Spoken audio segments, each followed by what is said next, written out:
sebuah kota kecil, ada sebuah bangunan tua yang dikenal sebagai Rumah Sakit Kencana. Rumah sakit ini dulunya adalah pusat pengobatan utama di era kolonial, tetapi kini hanya menyisakan dinding-dinding lapuk dan lorong-lorong gelap yang penuh misteri. Konon di dalam rumah sakit ini pernah terjadi eksperimen mengerikan dan kejadian tragis yang membuat arwah-arwah gentayangan tidak pernah benar-benar pergi. Kisah ini dimulai ketika seorang perawat magang bernama Nanda dipaksa menghadapi kebenaran kelam di balik rumah sakit itu. Nanda adalah seorang perawat magang yang baru saja ditugaskan di Rumah Sakit Kencana. Meski bangunan itu sudah jarang digunakan, para petugas medis sesekali datang untuk mengecek fasilitas. Namun sejak hari pertama, Nanda sudah merasa ada yang tidak beres. Nanda bertemu Pak Rahmat, penjaga malam. Pak Rahmat terlihat berjalan dengan lampu senter, wajahnya lelah dan penuh rahasia. Pak Rahmat bicara dengan nada serius. "Nak, jangan pernah masuk ke lorong bawah tanah. Apapun yang kau dengar, jangan coba-coba." Nanda awalnya menganggap itu hanya omong kosong. Namun semuanya berubah ketika seorang pasien bernama Ani datang ke rumah sakit. Ani, seorang pasien muda di kamar, terlihat pucat dan sering menatap kosong ke sudut ruangan. Malamnya, Ani mulai mengigau dan menangis tanpa sebab. Ani berbisik dengan suara seram. "Mereka ada di bawah, mereka memanggilku." Rasa penasaran mendorong Nanda untuk mencari tahu. Bersama Pak Rahmat, ia menemukan catatan-catatan tua tentang eksperimen medis yang dilakukan di ruang bawah tanah. Korban-korban eksperimen itu tidak pernah dikuburkan layak, dan arwah mereka menjadi penghuni selamanya. "Pak Rahmat," dengan nada lirih, "aku dulu melihatnya, mereka menyiksa orang-orang di bawah sana. Aku hanya bisa diam, dan kini mereka marah." Ani mulai berteriak keras di kamarnya, menulis simbol-simbol aneh di dinding dengan kuku tangannya sendiri. Nanda melihat tulisan itu. Kebenaran harus diungkap. Dengan keberanian yang tersisa, Nanda dan Pak Rahmat membawa Ani turun ke lorong terlarang. Di sana mereka menemukan ruangan terkunci penuh sisa-sisa jenazah, peralatan medis tua, dan bayangan-bayangan yang bergerak di sudut gelap. Pak Rahmat berteriak ketakutan. "Mereka bangkit, kita harus cepat!" Sosok dokter kolonial muncul dalam wujud arwah menakutkan, dengan jas putih penuh darah. Ia membawa pisau bedah dan berjalan mendekati Nanda. Suster Mirna, dengan suara halus dan samar berkata, "Kau harus mengembalikan mereka ke tempatnya."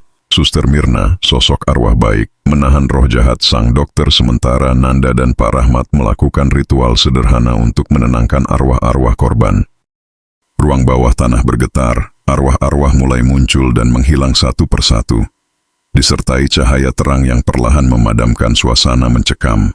Setelah malam itu, Ani pulih dari penyakitnya, tetapi tidak pernah ingat apa yang terjadi. Pak Rahmat, sang penjaga malam, menghilang tanpa jejak, meninggalkan hanya sebuah surat kecil yang berisi permintaan maaf atas masa lalunya.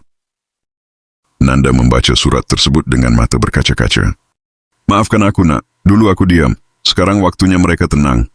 Nanda berjalan keluar rumah sakit. Di lorong belakang, samar-samar terlihat bayangan Suster Mirna yang tersenyum sebelum menghilang. Kebenaran akhirnya terungkap. Namun, di balik ketenangan itu, Rumah Sakit Kencana tetap menyimpan sisa-sisa dari masa lalu yang tidak akan pernah sepenuhnya hilang. Setelah kebenaran tentang lorong bawah tanah Rumah Sakit Kencana terungkap, rumah sakit ini kembali beroperasi dengan beberapa perbaikan. Namun, ketenangan itu hanya bertahan sebentar. Kini, para perawat dan pasien baru mulai mengalami kejadian aneh. Beberapa di antara mereka bahkan menghilang, seolah tersedot ke dalam dimensi lain yang tak terlihat oleh mata manusia. Nanda yang kini menjadi perawat tetap, duduk sambil menatap kosong, seolah tahu bahwa kejadian serupa akan terjadi lagi.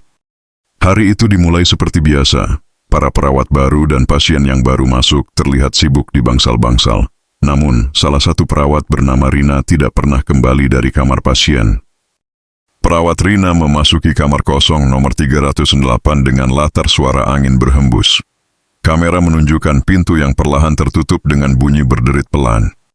Nanda menyadari sesuatu aneh ketika dipanggil oleh pasien lain yang melihat sosok Rina berdiri diam di ujung lorong dengan wajah pucat dan kosong. Pasien gemetar dan berbisik, "Suster, dia seperti bukan manusia lagi."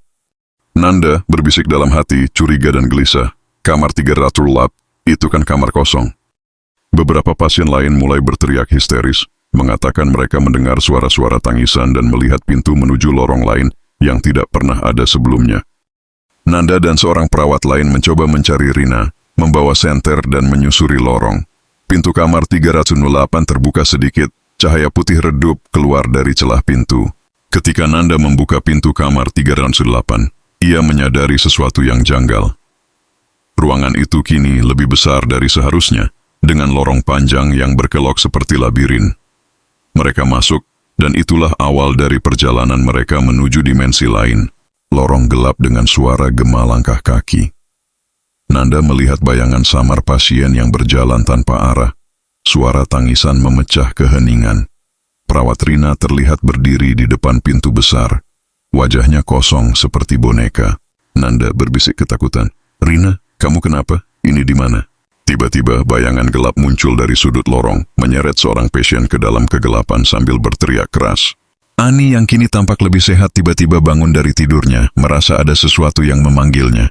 "Ani," dengan suara samar. "Mereka ada di sana lagi. Mereka tidak bisa pulang kalau aku tidak membantu." Adegan menunjukkan Ani berjalan melewati lorong kosong sambil membawa buku kecil dengan simbol-simbol kuno yang sebelumnya ia tulis saat berada di bawah pengaruh arwah.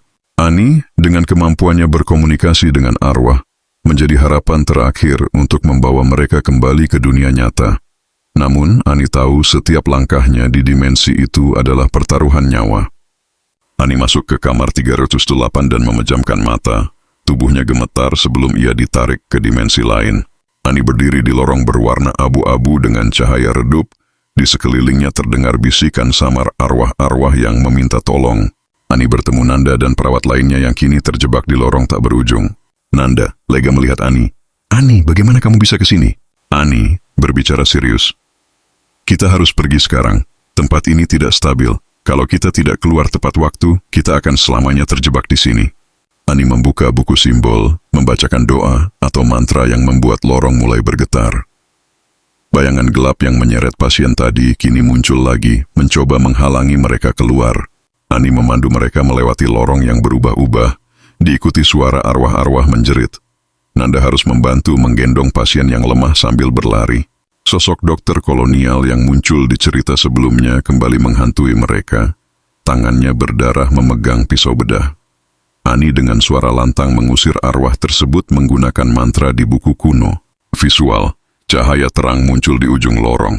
Ani, Nanda, perawat Rina, dan pasien lainnya berhasil keluar dari dimensi itu. Mereka tiba-tiba mendapati diri mereka berada di kamar 308 yang kini kosong dan gelap.